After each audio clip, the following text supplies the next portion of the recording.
As you're taking your seat, please take your submission as read. You have 10 minutes. Do allow us time for questions, and the floor is yours. Thank you. Well, thank you, Madam Chair. So my name is Jordan Williams. With me is my colleague Connor Molloy, who joined me and my staff and various legs on our 42 event roadshow across the country, of which many MPs here obviously attended. So the Taxpayers Union has clearly been a leading force in opposition to these three water reforms. First and foremost, we're obviously not against some form of amalgamation or reforms to water services, but as per our submission, there's very clearly here a yes minister type situation where something must be done. This is something. And so the government argues that this must be done, and that is what we're rejecting. Our key concerns are the higher water costs that Three Waters will inevitably result in. First and foremost, the increased bureaucracy, the removal of local control, and the decoupling of democratic accountability for these water assets, which our hundreds of thousands of members and supporters have paid for through their rates. I want to make two comments, though, or 2 points in relation to the comments today, because I've ad nauseum talked about those four key messages of the higher water costs, etc. But the first is around the process in which the Select Committee has run this submission. We achieved, if I can make a correction to our written submission, we actually achieved not 55,000, but more than 65,000 submissions at stopthreewaters.nz. There were games played by Madam Chair or this committee in relation to not accepting emailed submissions, forcing us to print and deliver these 65,000 voice submissions. But the incredible arrogance we have seen to be notified by officials that those submissions have not even been read. We have offered the Select Committee to run software over it to dig out the unique submissions, of which there are many. We have had no response to that. And the more than 8,600 individuals that have requested to present orally to the submission, for which you have not followed up. I note with disappointment that the Speaker just prior appeared to be someone who hadn't even made a submission and was not even commenting on the governance structure of this Three Waters bill, rather simply appearing to be there as a sock puppet to support water reform, for which there is no opposition. Now, I put to you that those 8,600 and something people that have in good faith made a submission to the Select Committee ought to have these submissions read and at least approached, and if possible, being able to submit rather than 10,000, rather than the 10 minutes that we have been allocated. Now, we offered to work with the Select Committee Secretariat to communicate with those people. That hasn't been followed up. The only follow-up we had was at 3 or 4 o'clock on a Thursday. We were asked to select 10 people to present at 9 a.m. the next day.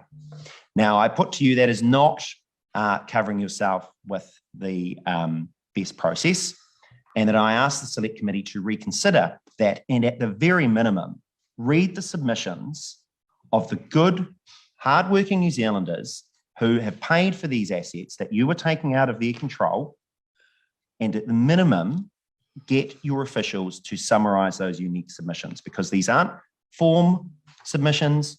We don't work like that. These are submissions that have been tailored by individuals. So that's the first one.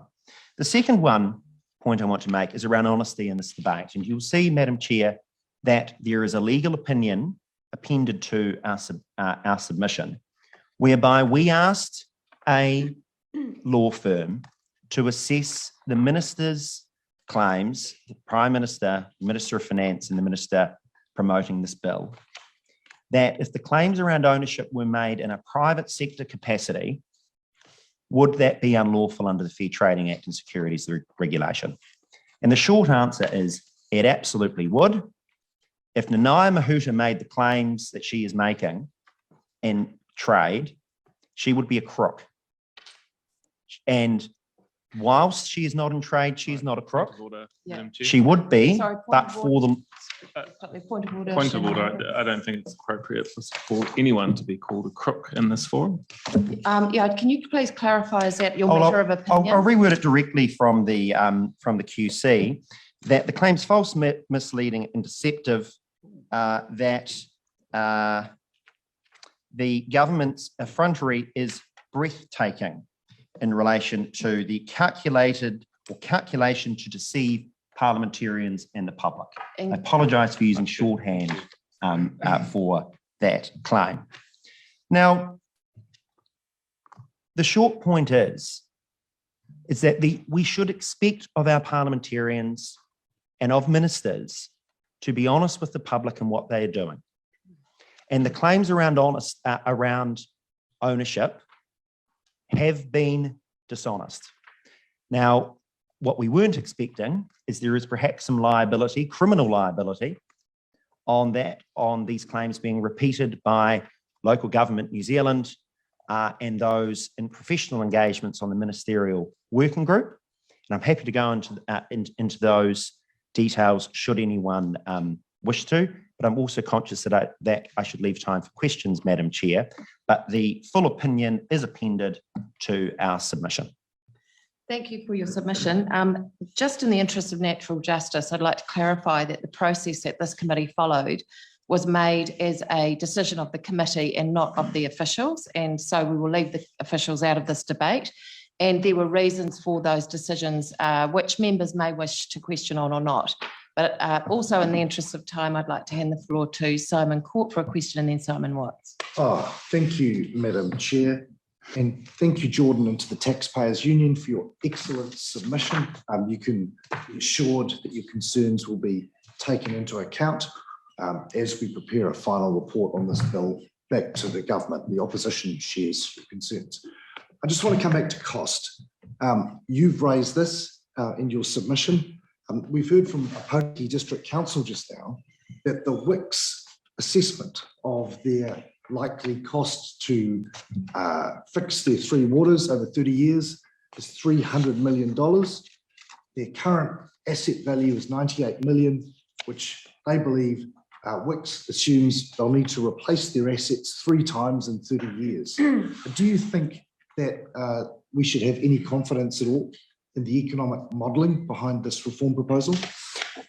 As you know, Treasury has difficulty forecasting out 3 or 4 years. The idea that you can project CapEx costs out for 50 years is bananas.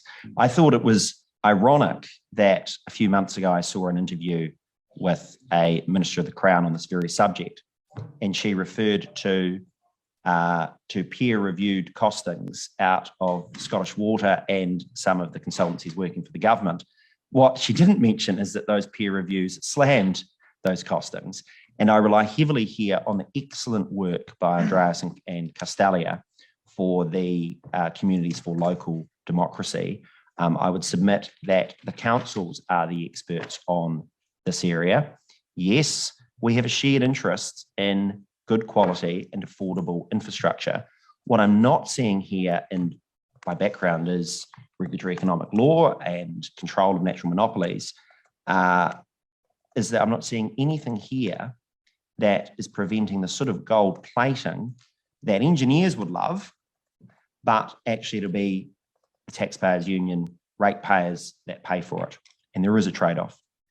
Thank you. Simon Watts' question. Yeah, thank you very much for your submission. Look, we've had reports from local councils in light of, in effect, misleading information or financial information being provided, that they have subsequently provided what they deem accurate information, but it hasn't been listened to or, in effect, hasn't been on reported. I mean, what do you take from those reports? And that's more than one, it's multiple. Yeah, well, we've focused more on because what we think is most egregious, and that is around false claims on what the bill actually does.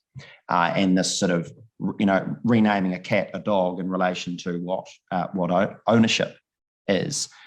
I understand that there's lots of problems around the finances. I'll be frank, we haven't properly engaged with the specifics of each of the individual councils. So I know that work's being done elsewhere, but I'll simply come back to, no one, having been on the road for some months on this particular subject and speaking to literally and sharing the stage with both MPs and Labor and Green Party councillors around the country, so no one's been able to answer how can you have a reform that is supposedly going to save our supporters money, but at the same time is going to create what was a ratchet clause in the bill, so no one's pay goes down. I'm not sure where that efficiency is. If someone wants to point it out, I am all ears. But in terms of misrepresentation and dishonesty, we have focused on what we think is the most egregious, which is a clearly a calculated attempt to deceive. I just want to, though. Jordan, I'm sorry that we are out of time. Thank you for the point well made. And also, just for the sake of allegations around criminal liability, as the chair, I'm taking those as your personal opinion so that we can keep them on the record. Thank you. Sorry, they're not. I was referring to advice on those matters. And that they have been presented as opinion. Thank you very much for your submission, for answering. Thank you, Madam Chair.